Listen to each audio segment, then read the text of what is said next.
Embassy interview आने के chances कितने होते हैं, ये क्वेश्चन जो बच्चा बायोमेट्रिक दे के आया है या जिसने अभी बायोमेट्रिक देनी है वो ये पूछता है कि मैं उस हिसाब से प्रिपेयर करूं चीज़ों को। मुझे अगर लग जाए कि मेरा वीज़ा जो है वो एम्बेसी इंटरव्यू के बगैर आना है तो मैं वहीं अपनी तैयारी करूं, और अगर मेरा इंटरव्यू आना ही आना है तो मैं उसकी तैयारी कर लूं। अब ये एक बड़ा मासूमाना सवाल है और वो हम जैसे जो एजेंट्स हैं या काउंसलर्स हैं उनसे पूछते हैं और वो अपनी अपनी मंतक के जवाब देते हैं। कुछ तो एजेंट्स वाकई कंफर्म करते हैं कि यार आपकी प्रोफाइल बड़ी अच्छी है, आपके सीजीपीए बड़ा अच्छा है, आपकी यूनिवर्सिटी बड़ी अच्छी है, तो आपका वीज़ा जो है वो इंटरव्यू के बगैर आ जाना, इसलिए चिल करो, इजी रहो।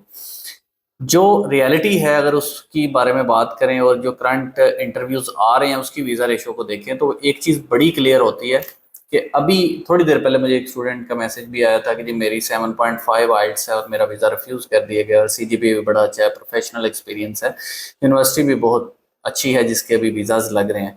तो यहाँ पे एक चीज़ को बड़ा क्लियर तरीके से समझ लेना चाहिए कि जो एम्बेसी का इंटरव्यू है वो किसी एजेंट किसी बंदे को नहीं पता होता कि किस स्टूडेंट का इंटरव्यू आना है और किसका नहीं आना।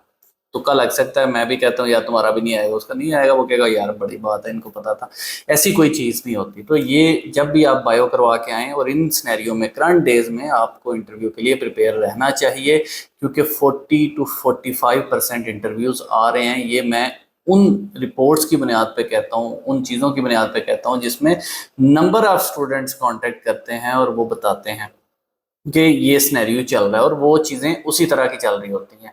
आप खुद भी अपने आप से सवाल करें या आप मुख्तलिफ ग्रुप्स में पूछें, आप मुख्तलिफ एजेंट्स के अगर स्टूडेंट्स हैं तो वहाँ पे ग्रुप्स बने होते हैं उनसे पूछें, तो आपको अंदाज़ा हो जाएगा कि एक्चुअल सिचुएशन क्या चल रही है और कितने परसेंटेज वीज़ा रेशो है। तो आपको ये समझ आएगी कि इतनी एक्चुअली वीज़ा जो आ रही है, इंटरव्यू आ रहे हैं।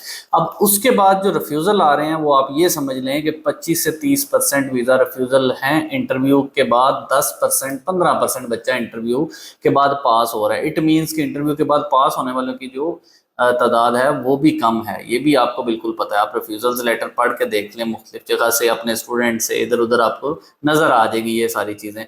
तो ये थोड़ा सा इस चीज़ को समझने की ज़रूरत है कि अपने आप को ईजी नहीं करना। आपकी एक हैवी इन्वेस्टमेंट इन्वॉल्व है तो आपको उसकी तैयारी डे भर से करनी है ताकि आपका वीज़ा, देखें जब आपको एक चीज़ का पता है कि आपका वीज़ा रिफ्यूज़ अगर होगा तो वो एम्बेसी के इंटरव्यू की बेस पे होगा, हमारे क्वेश्चंस की बेस आंसर्स की बेस पे होगा, तो फिर उसको तैयार ना करने वाली बात समझ नहीं आती। और फिर मैंने आपको बताया था कि इसमें टाइम समटाइम कम होता है, आपको 1-2 दिन का टाइम मिलता है, तो आप उसको फिर उस टाइम पे प्रिपेयर नहीं कर सकते, और उस टाइम पे फिर रटा रटाया चीज़ें चलती हैं। जब आपके पास सफिशिएंट टाइम है तो आप उसको प्रिपेयर करके रखें। तो यहाँ पे ये चीज़ क्लियर है कि वैसे इंटरव्यू आ सकता है, कोई गारंटी नहीं किसी स्टूडेंट की, कोई प्रोफाइल की, कोई यूनिवर्सिटी की। वीज़ा रेशो जो इसकी बेसिक इंटरव्यू के बाद की है वो भी आपको बताई है। जो वीज़ा जो इसके बेसिक इंटरव्यू कितने परसेंट आ रहे हैं वो भी आपको बताया। आप कंफर्म कर लें, मुझे कोई सॉलिड ग्राउंड के साथ कोई बंदा बता दे कि नहीं जी आप ये बात गलत कर रहे हैं, तो मैं भाई मान लूंगा, मैं कहूँगा ठीक है भाई गलत बात कर रहा हूँ। तो ये चीज़ें जो हैं ये बड़ी ज़रूरी हैं, हर चीज़ के साथ इस चीज़ को लिंक करना बड़ा ज़रूरी होता है कि यार आपको एक फैक्चुअल पोजीशन का अंदाज़ा हो, जो है वो कि किस तरह से हमें ये लेके चल रही हैं चीज़ें, किस तरह से हमारा ये प्रोसेस चलेगा। तो ये बड़ा बार बार एक ही क्वेश्चन पूछा जाता है मेरे साथ, कमेंट्स में मैसेजेस आते हैं, कॉल, यही वो यार मेरा इंटरव्यू आएगा, ये यूनिवर्सिटी अच्छी है, इसका वैसे इंटरव्यू आ सकता नहीं आ सकता, डायरेक्ट वीज़ा आएगा नहीं आएगा, मेरी प्रोफाइल ये अच्छी है। तो यार हौसला देने के लिए, सब कुछ करने के लिए हम ज़रूर ये आपको भी कहते हैं कि यार आपका वीज़ा आ जाएगा, सब कुछ हो जाएगा, बट ऐसे लोग हैं जिनको वैसे इंटरव्यूज़ आए और उनके रिफ्यूज़ भी हुए। तो यहाँ पे ये क्लैरिटी लाना बड़ी ज़रूरी है कि इंटरव्यू वो वाहिद चीज़ है एम्बेसी का जिस पे आपका वीज़ा रिफ्यूज़ हो रहा है, बाकी आपका वीज़ा नहीं रिफ्यूज़ होता।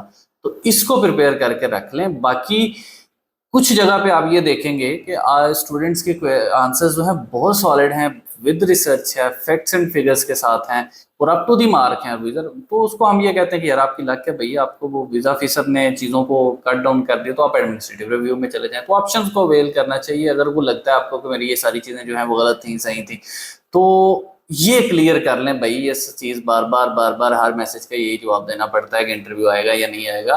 तो भाई इंटरव्यू आ सकता है, इतने परसेंट आ रहे हैं, आप तैयारी रखें, नहीं आएगा तो ठीक है लेकिन तैयार तो रखें ना अपने आप।